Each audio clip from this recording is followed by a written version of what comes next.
Confessions of an attendee of a brain research professional developed seminar. Got brains? It's like, oh yeah, how nice to include the brain in what we're trying to do in schools. Hook and Farah. What do educators think when it comes to the actual brain? Barrett, 2017, states, the brain is not a video recorder. Memories are distributed throughout your brain in bits and pieces, biased by your beliefs and feelings, assembled in the moment. Carey states, the brain's modules are like specialists in a movie production crew. It's a story of life, our own private documentary. No matter what, the brain is definitely a mystery to man. Often when we think of the brain, two parts come into mind, the left and the right brain. You'll often hear people say, oh, I'm a left brain. I can process information. I love math. I'm analytical. I use logic. I see patterns and shapes. Or I'm a right brain. I'm an artist. I love to draw. I love to read and write poetry. But Carey states that the left and right brain should work together like co-pilots on page 17 of his book. Why do we often not feel like right and left brain working together in co-pilots?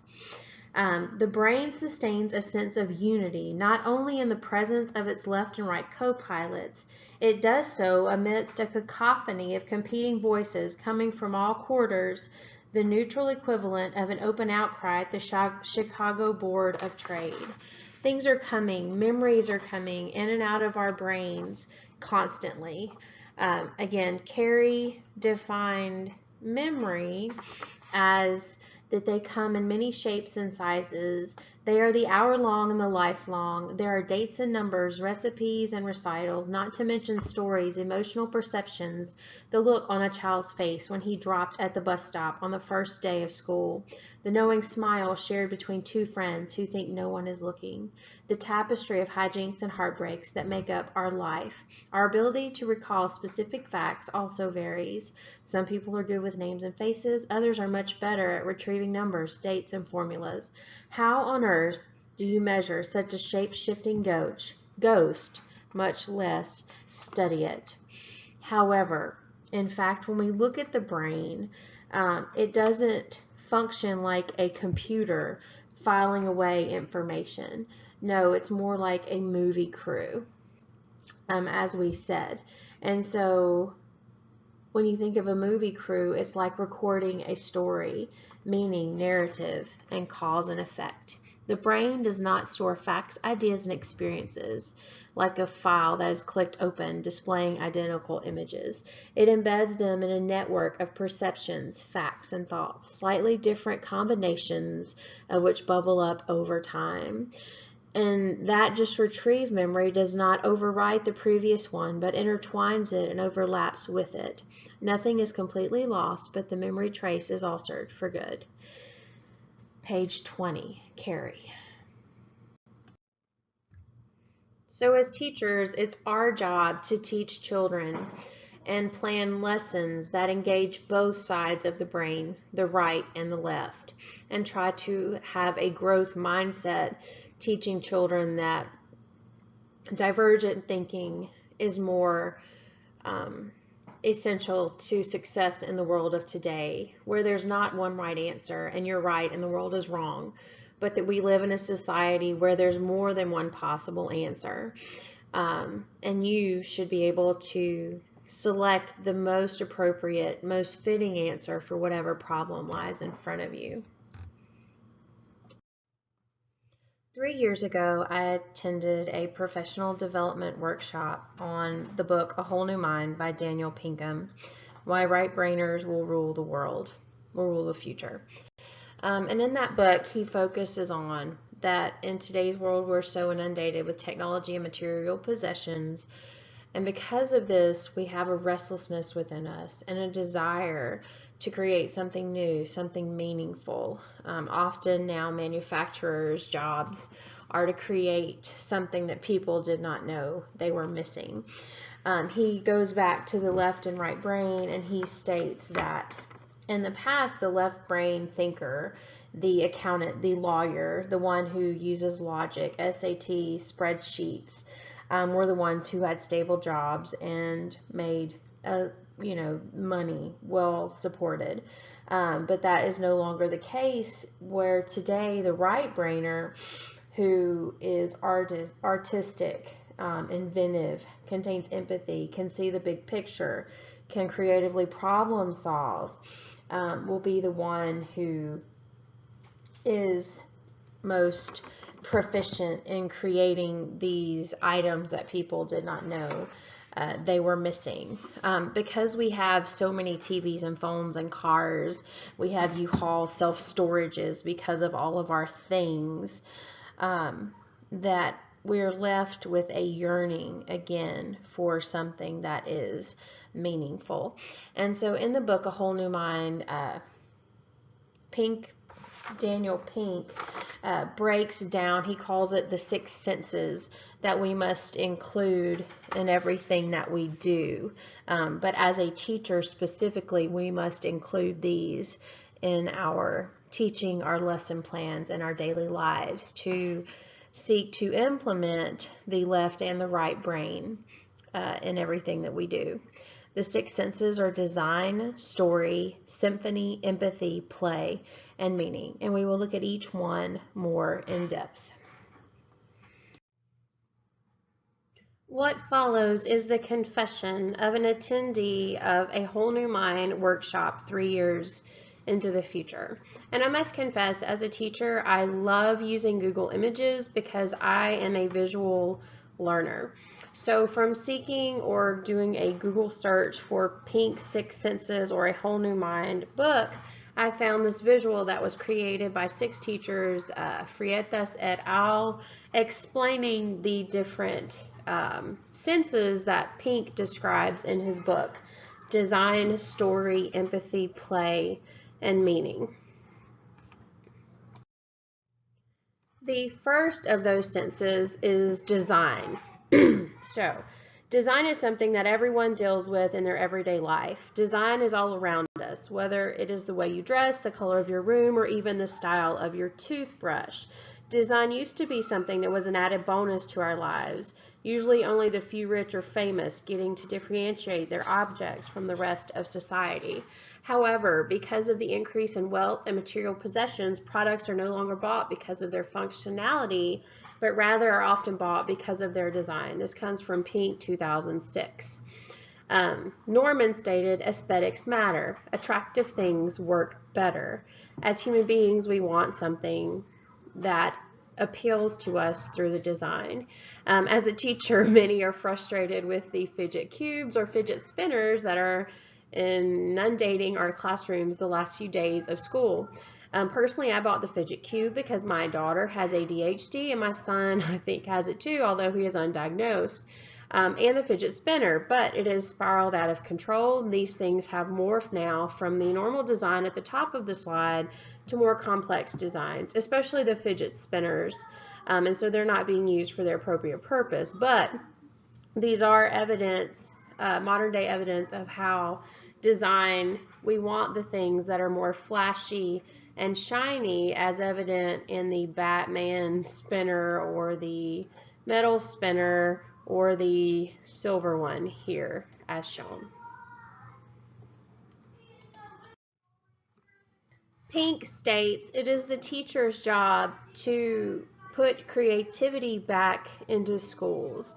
Creativity is what creates design. There needs to be creativities in our school, so there will be creativity in our world. The poem on the screen is a poem that I found in Honduras when I taught there in the year 2000. It was from 1970, and I found a copy of it. So I found it online from the website May Your Sky Be Yellow, but it is a haunting tale of the power of education and how it squashes creativity out of children. On education. He always wanted to explain things, but no one cared, so he drew. Sometimes he would draw and it wasn't anything. He wanted to carve it in stone or write it in the sky, and it would be only him and the sky and the things inside him that needed saying. It was after that that he drew the picture.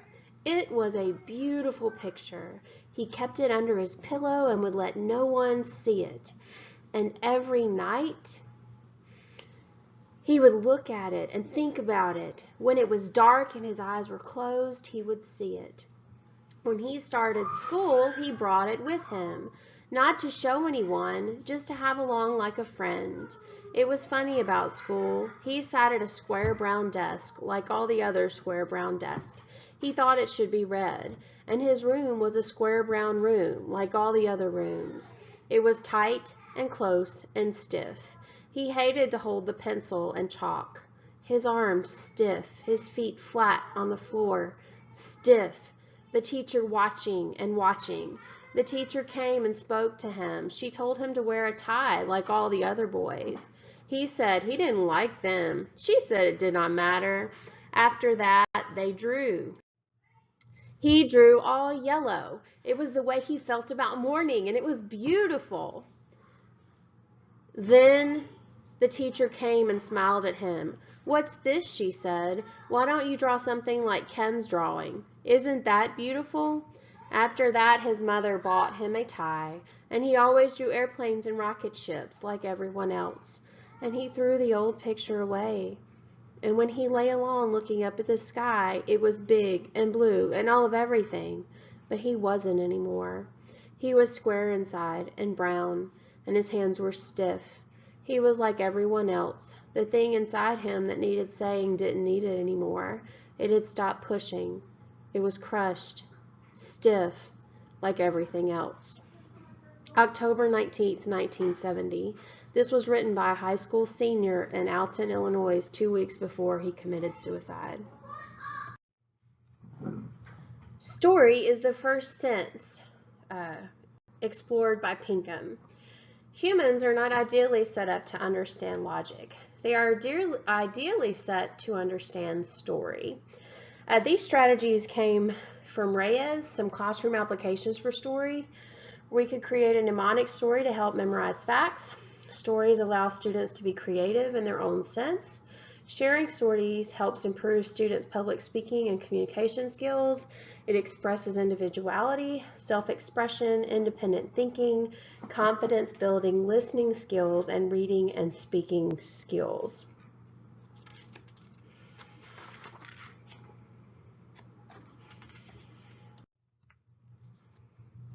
People think that stories are shaped by people. In fact, it is the other way around. Pinkham states that we are our stories. We compress years of experiences, thoughts, and emotions into a few compact narratives that we convey to others and tell to ourselves. But personal narrative has become more prevalent and perhaps more urgent in a time of abundance when many of us are freer to seek a deeper understanding of ourselves and our stories. The second sense is symphony. Like drawing, symphony is largely about relationships. People who hope to thrive in the conceptual age must understand the connection between diverse and seemingly separate disciplines. They must know how to link apparently unconnected elements to create something new. Pink, page 134. The pictures that you see here were taken from Daniel Pink, who started an art class, and the first picture that you see was from page 129. Then he studied art for 5 weeks, and then the second picture that you see is what he ended with, and he quotes in his book, "On the final days of drawing class, we approached the week's crescendo. After lunch, we each taped our small mirrors to the wall. We positioned our chairs about 8 inches away and began to draw our self-portrait once again. Baumlisser, which I'm assuming is the teacher, warns us of the perils of lurking into the looking glass. We've used the mirror to prepare ourselves to face the world. Clear your mind of any thoughts you've had about that and concentrate on the shapes and lights and the relationships." To my amazement, he states on page 144, what emerged on the sketch pad began to look a little like me on that particular day in that particular place. The teacher checks in on my progress, touches my shoulder, and whispered, "Fantastic." I almost believes he means it. And as I pencil in the finishing touches, I experience a tiny hint of the kind of feeling a terrified mother must have after she's lifted a Buick off her child and wonders where her strength came from. When I'm done, after seeing the relationships and integrating those relationships into the big picture, this is me. And I believe that's what symphony is. I try to teach my children to have a synthesis mindset where they're constantly looking for connections to what we're talking about and what I'm teaching into school. Some classroom applications: you can let students multitask, listen to music while they work, encourage them to doodle, let them work in groups to brainstorm, give them options and choice in their projects. Let students not just ask why, but also why not, and encourage them to seek connections. Also, as an English teacher, metaphor is a great use. Metaphor is the lifeblood of all art. And so personally, I will seek to implement more metaphor in what we do next year. The next sense is empathy. And I learned that empathy meant your pain in my heart. One of my favorite books of all time is To Kill a Mockingbird, where Atticus told his daughter Scout, "First of all, if you can learn a simple trick, Scout, you'll get along a lot better with all kinds of folks. You really never understand a person until you consider things from his point of view. Sir, until you climb into his skin and walk around in it." Pink states, "Empathy is the ability to imagine yourself in someone else's position and intuit what that person is feeling. It is the ability to stand in others' shoes, to see with their eyes, and to feel with their hearts."